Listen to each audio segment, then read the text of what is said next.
With this lecture, we start looking at linear algebra from a more abstract perspective than you have before.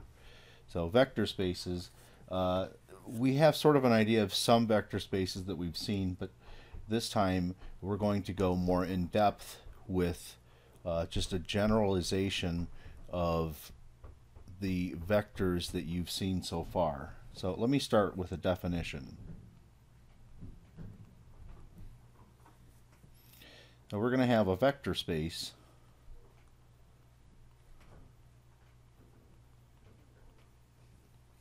is a non-empty set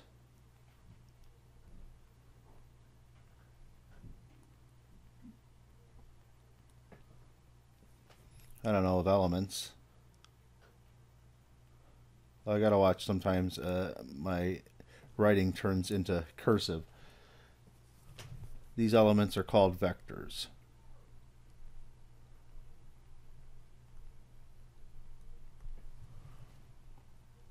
So for what I want to do, let V be a vector space.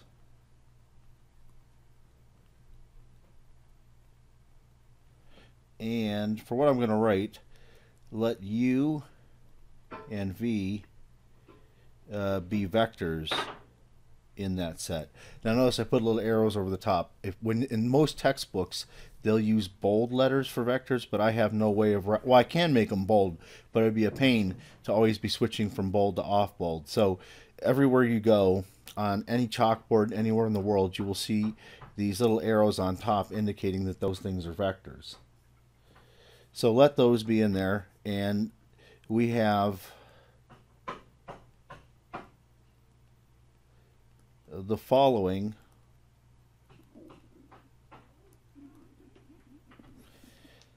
ten axioms. That means things that we assume to be true without proof. So for example, one of them is that U plus V is also in V. This is closure. So if I have two vectors, then their sum is also in the set. I can add the vectors in any order that I want. I'm sure you know this is commutativity.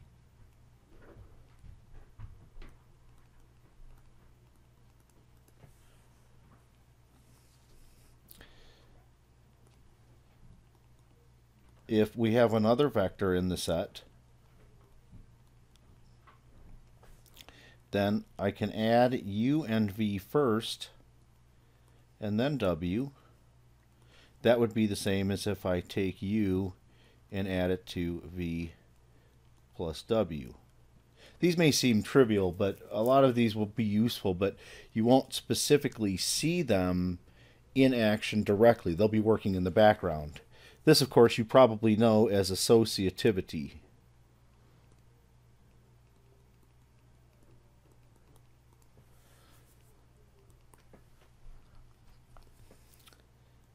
There is a vector, I'll call it the zero vector, such that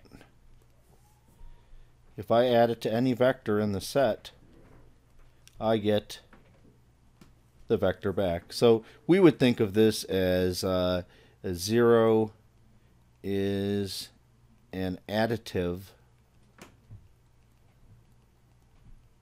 identity.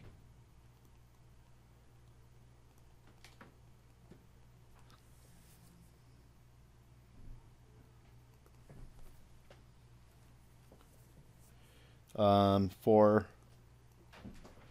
U, there is a vector which we'll call negative U, such that U plus this negative U is equal to the zero vector. So what we have there is, what do they call that? Additive inverses.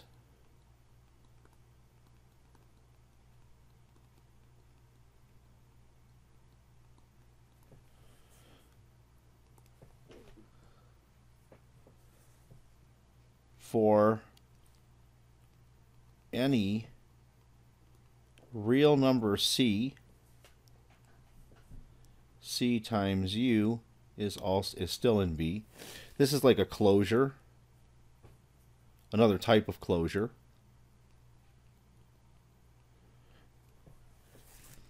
And this R is just probably for us. We're going to be dealing mostly with R's, with the real numbers. C, as you might know, is called a scalar.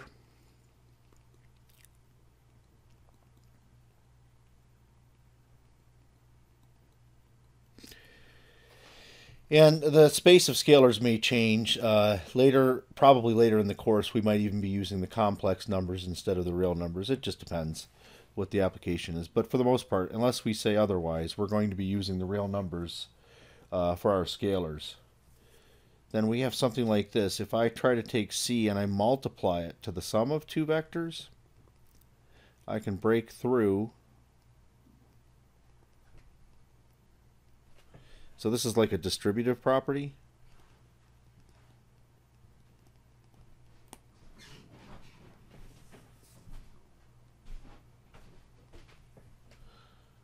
I got sort of another kind of a distributive. If I have two scalars C and D and I multiply it to a vector, then I can break it apart, of course.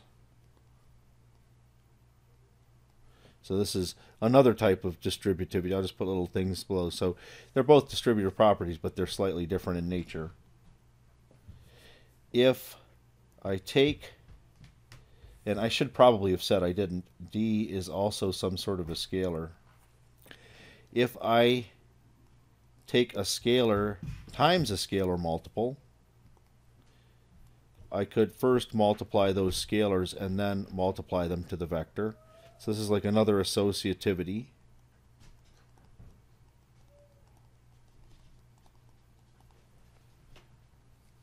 And finally,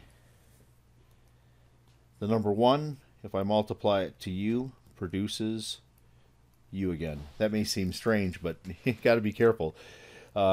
Anyways, these here, as I mentioned, these things are called axioms. Axioms are things we accept without proof. So if you will, think of this linear algebra as a game, and these 10 rules are like the rules for the game. So we have to abide by them no matter what we do. Any kind of proofs that we prove, any kind of problems that we do, we've got to make use of these properties. It's a lot of them, but with enough time, they'll seem pretty evident. So let me do some example. Let me do one example to sort of illustrate the properties. So we'll start with this one here. You've already probably seen R squared. This is a vector space.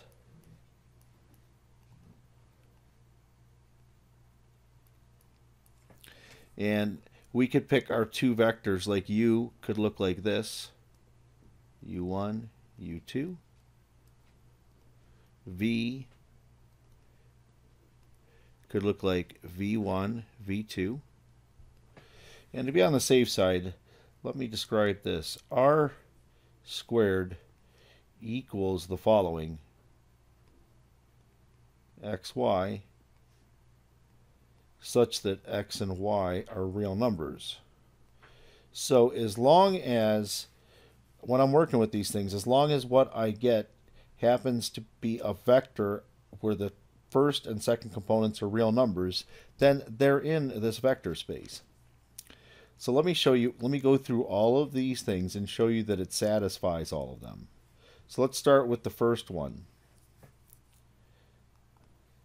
If I add u plus v, the way we do that is component-wise.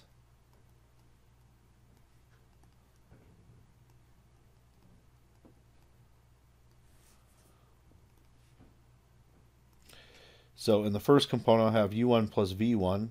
In the second component, I'll have u2 plus v2. Now, this here is going to be an r squared since u1 plus v1 are in R, and u2 plus v2 are in R, because the real numbers are closed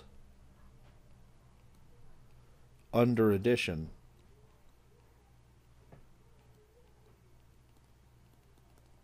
So we know those happen to be real numbers.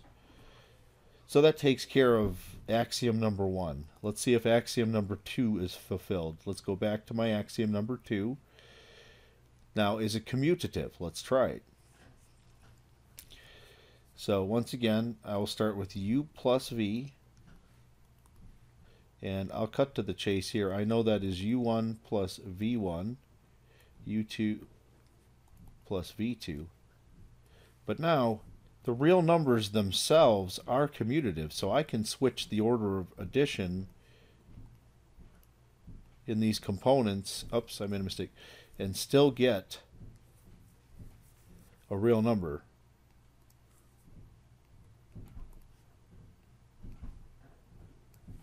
So notice that that is in R squared, and that does of course equal v plus u. So we have commutativity, and it's all because of R is commutative. You'll find a lot of these things are that way, especially here, because the elements, or if you want, the components of each vector are real numbers. So a lot of the proofs that we do are going to be based on the properties of real numbers. Let's move on and see if number 3 is fulfilled. Here, I'm going to let w be another vector. So when I do u plus v plus w, that's going to be, I'll add u and v first,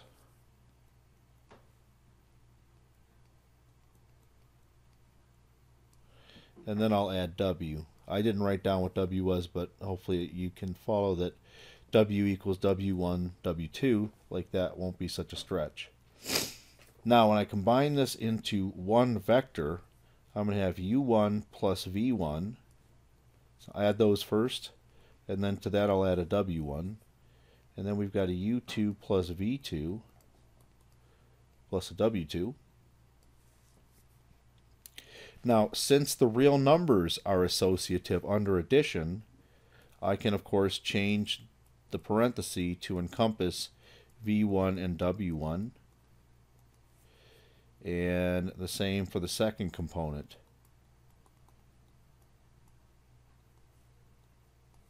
So, what you want to do, you want to say that R is closed, not closed, is associative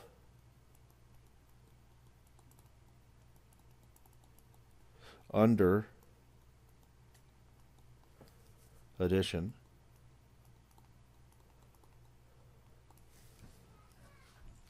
And then of course this is going to equal the vector u plus, in parentheses, the vector v plus w. So it shows it's associative. Is there a zero vector in this thing? Well, the zero vector simply equals a 0 in both components. And so if I take my vector and add it to the 0 vector, I get u1, u2 plus 0, 0. Our rule for adding vectors is we add component-wise, so we have u1 plus 0, u2 plus 0. And we know that 0 is the additive identity in the real numbers, so this is nothing more than u1, u2, and that of course is our original vector u. Let me move on. Number 5, the existence of a negative u. So if I have a negative u, I'm simply going to write it this way. Negative u1, negative u2. So each component is a negative, each component is made. And so then when I take u and I add it to negative u, I'm going to get u1 plus negative u1, u2 plus negative u2, and that of course equals 0, 0, which is the 0 vector. Let's move on to 6. Now we're going to let c be a real scalar. So then if I do c times u, that's going to be c times the vector with u1, u2 components. The way we multiply a scalar times a vector in R2, we take c times each component.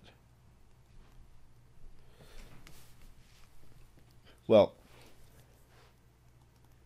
since the numbers c and ui are in R, c times ui is in R because R is closed under multiplication.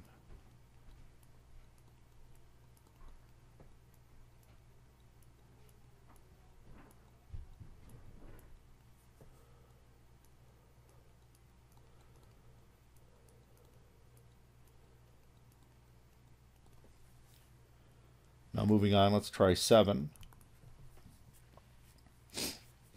Here, let's say I take a scalar and I multiply it to a sum of 2 vectors. Now we've already seen what that looks like when I add 2 vectors. So I'm going to have a u1 plus a v1, u2 plus a v2.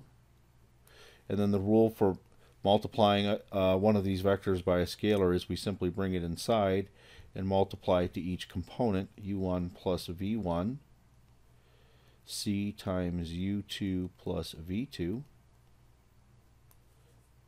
And then we can break those up because the real numbers themselves satisfy the distributive property. So you want to make a note, R has the distributive property. This is the nature of proving things, is you want to be able to explain each of your steps.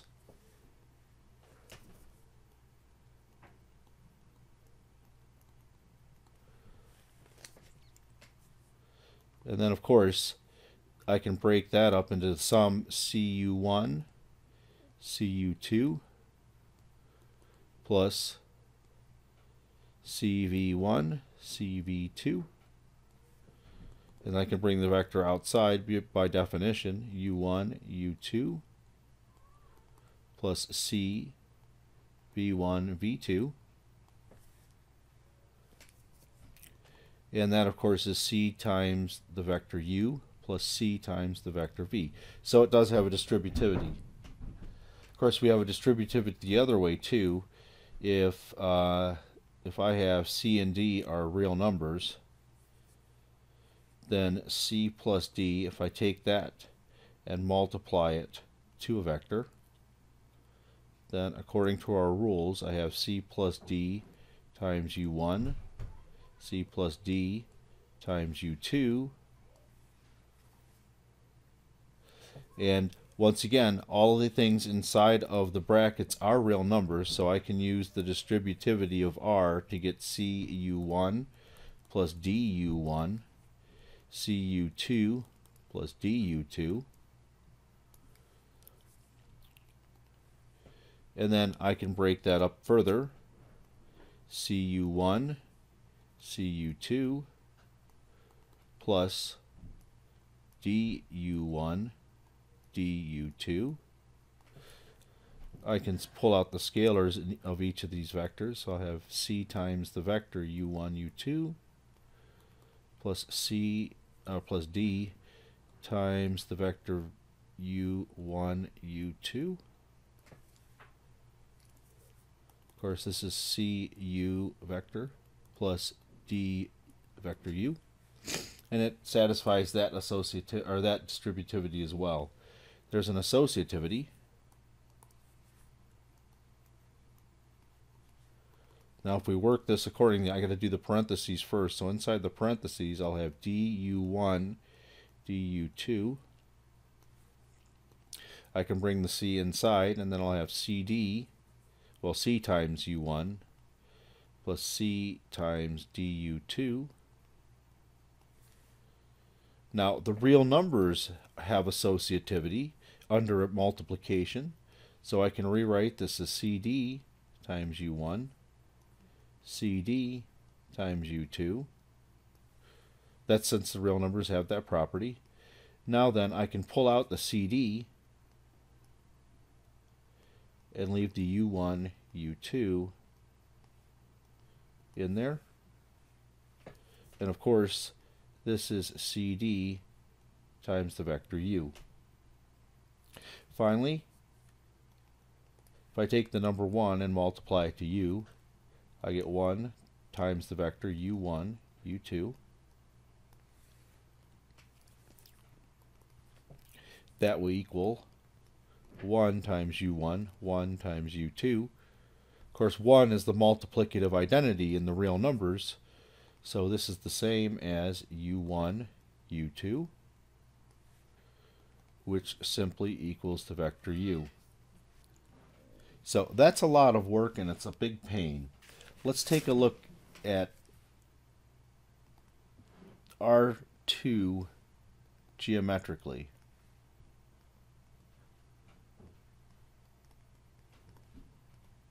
There's more than one way to think about it, but really, if we have XY axes, then I'm going to let u equal u1 and u2. So let's say an x value of u1 and a y value of u2. I'll start from the origin, and I will end at that spot there, if I can make it work. So there's u. Of course, my vector should be straight. Additionally, if I have v equal v1, v2, let's make these much bigger so that I can display it on the same graph. v1, v2. Then let me put my dot up here somewhere. It looks like where they would end. And so unfortunately I made it practically the same as the other one. But there would be v. So when I'm dealing with these vectors, I'm not going to draw this coordinate system each time because it's annoying. But I will only when I need to do it. So let's do some examples here. Let me see what a vector looks like, for example. Let's start real quick with a vector u. And I want to show you what they look like. So here's what will happen when I have the same vector, but I multiply it by a scalar. Here the scalar is greater than 1. You can see that all it did, it points in the same direction. In fact, it's parallel to the original one. I could take this line or this vector and overlay it on that one, and it will just be longer. So you can see why they call it a scalar. It scaled up the vector. It stretched it out. Of course, as you would expect, if that c happened to be smaller than 1, then you're going to get a vector in the same direction, but it's going to be shorter than before. So you can see the scalar stretches or shrinks the vector, but it points in the same direction as the original. Next, if I take, let's see if I can make this work out right. Let's say I take a vector v, and I have a vector u. Then this is a trick that I've seen them use in physics mostly. But what I'm going to do here is I'm going to put a parallel copy of u up here, but I'm going to dash it. And then I'm going to put a parallel copy of v, but dashed line. Where these two meet, in that spot, well, the vector that goes from there to there is u plus v. So this is sort of the geometry of r squared. Another thing If I take my vector u, it looks like I sort of had it this way. Then if I take and turn it the other way, exactly the same length, although it may not look like it, that's the negative vector. So it just points, once again, it's parallel, but it just points in the opposite direction. So if these c's are negative numbers, they'll simply go in the opposite direction of the original vector. So there's some of the geometry of it. I don't want to spend a lot on it because it's something that you'll play around with, I'm sure, in the homeworks. This is an easy one here. I'll put a big old dot in the center. Guess what? That's the 0 vector. I don't know if you even know if it counts as a vector, but it's a dot. Now with this in mind, anything like R1, R to the 1 is a vector space.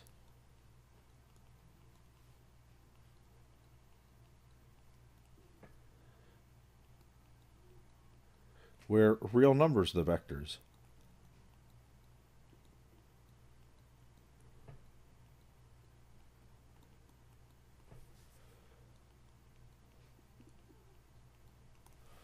We did R squared.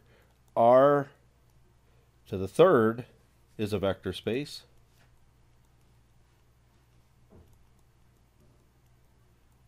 Here, the vectors will look something like this. My u, for example, may look like x, y, z. Or you might label them u1, u2, and u3. You'll find that more useful when you're dealing with things like this. R to the n, where I don't know what n is, but I do know that n is a natural number. It's a vector space. And here a typical vector would look like the following.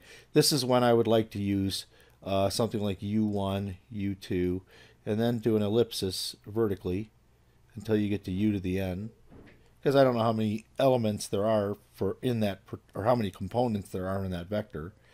But you should go through the axioms like I did, just at least mentally, and see, like, the 0 vector would have all zeros here. If I multiplied this vector by a scalar, I would be multiplying each of the components, things of that nature, the negatives, etc. Remember, what they're trying to do with this situation here is generalize R2 and R3. Those are the spaces you're pretty much used to in 2 dimensions and 3 dimensions. Well, there's a mathematics, all the rules that hold for 2 and 3, for the most part, they're all the same in Rn as well. There's another, let's do another example. Let's try this one. This notation M with a little m cross n is the vector space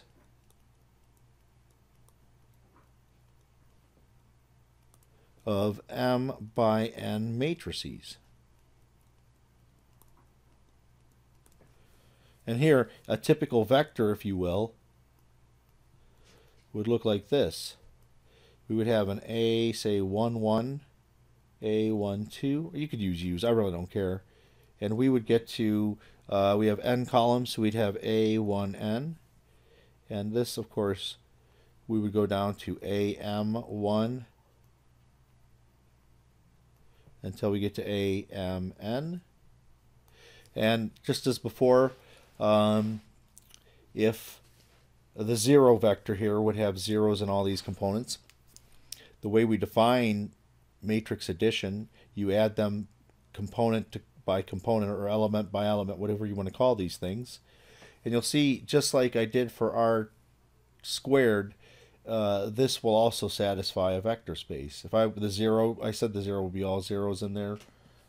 Suppose I have u equals what I have plus v.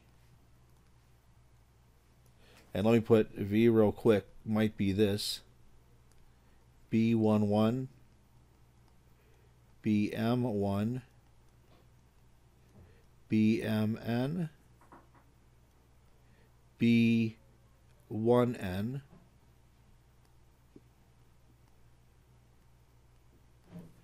so when I add them, I simply add them component to component. A11, B11, A12 plus B12, etc. until I get to the end. A1n plus B1n. Of course, this continues for all the components. AM1 plus BM1.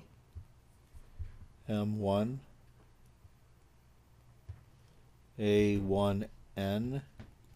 That's AMN. And you'll find if you play around with this that since each of these items in these matrices are real numbers, the sum and the multiplications will all follow the rules of real numbers, and you'll be able to see that this is also a vector space. A more abstract version is this one. It looks, we just do a P. I gotta watch because a lot of times I want to draw an R, make it R-ish, but it's just a P, and it's to the raised to the n power, and it means this. This is the set of all polynomials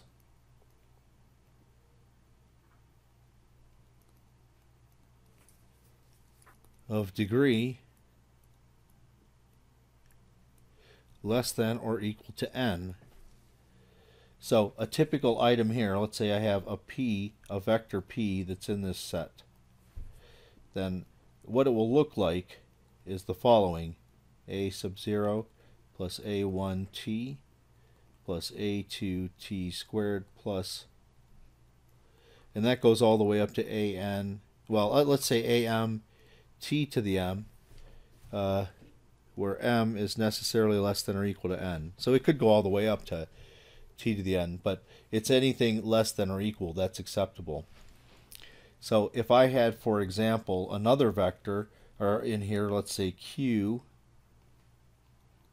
and let's say it had its own numbers. Let me put a b there. So we have b1t, b2t squared, until, let's just say it goes to b sub l t to the l. Of course, l is less than or equal to n as well. When you add these together,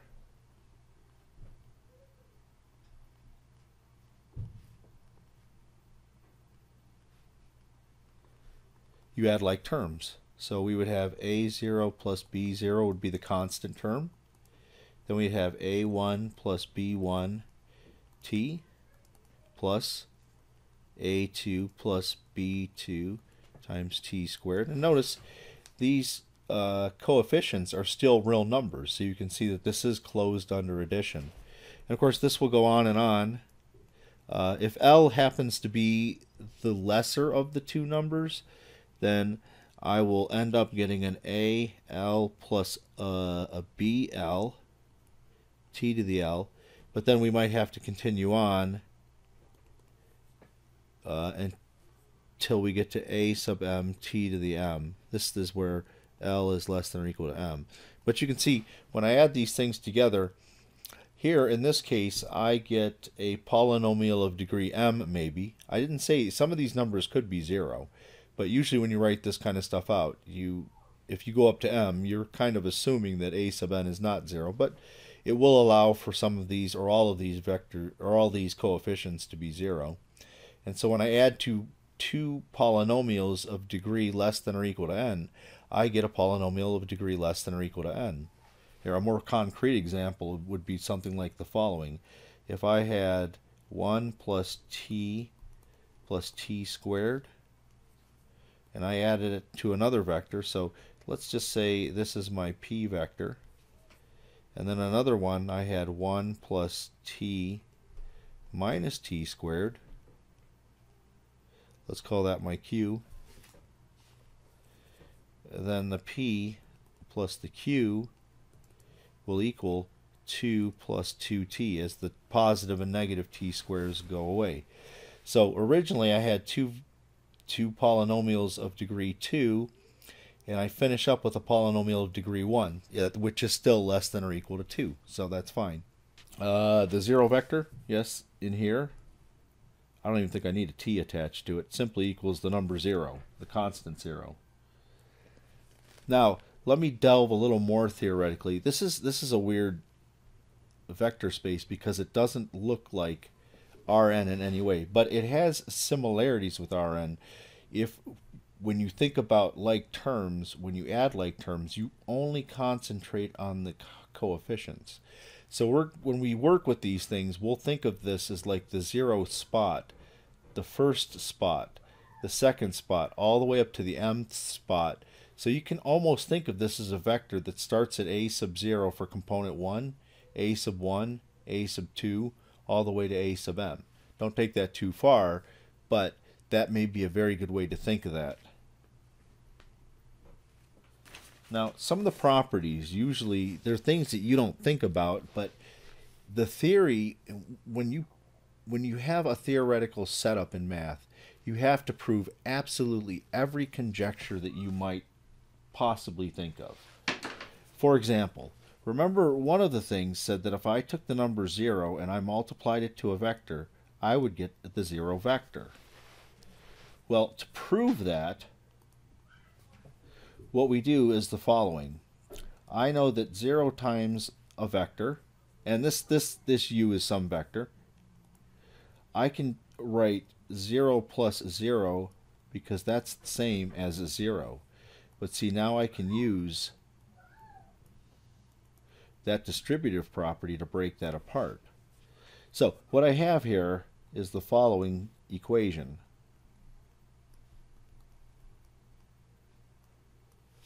Now remember that one vector that we know to exist. All of these vectors are in the vector space, so we know there's a negative of that vector in the vector space as well. Well, if you take a vector and you minus the same thing, you do get the 0 vector.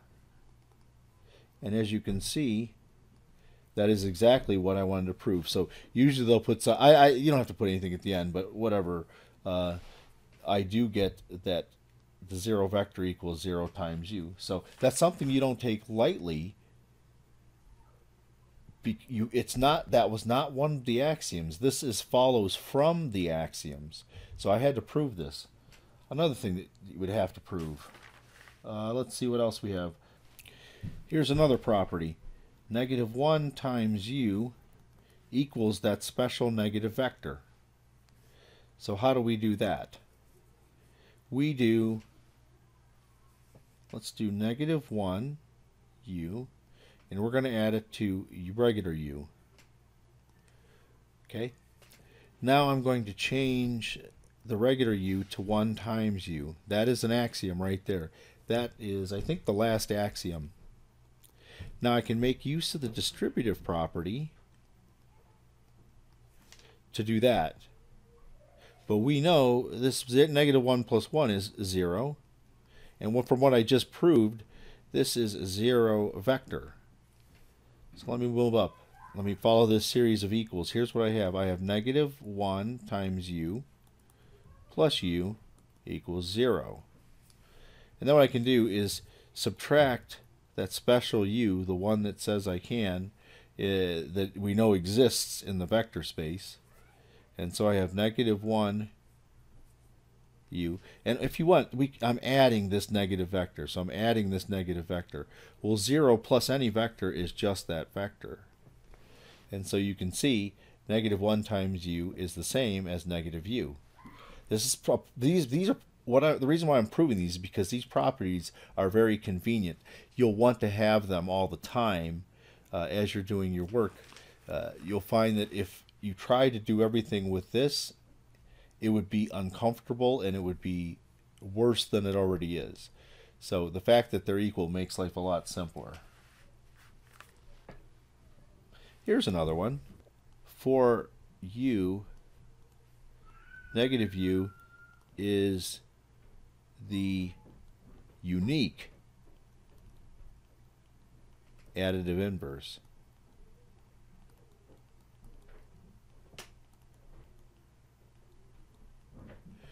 For example, that means that u plus negative u we know is the 0 vector. However, suppose we also have some other vectors coming along and it adds to u to give you the 0 vector. Well, what I'm going to do next, since they're both equal to the 0 vector, I know that u plus negative u is equal to u plus v. Now I can do that subtracting of the special u. I'll drop the parentheses since I no longer need them. It's not being added to anything. You can see that any vector that acts as an additive identity is automatically equal to the negative of that vector. So this proves uniqueness. You'll believe me, these are very comfortable things, very nice things to have as we make computations and whatnot.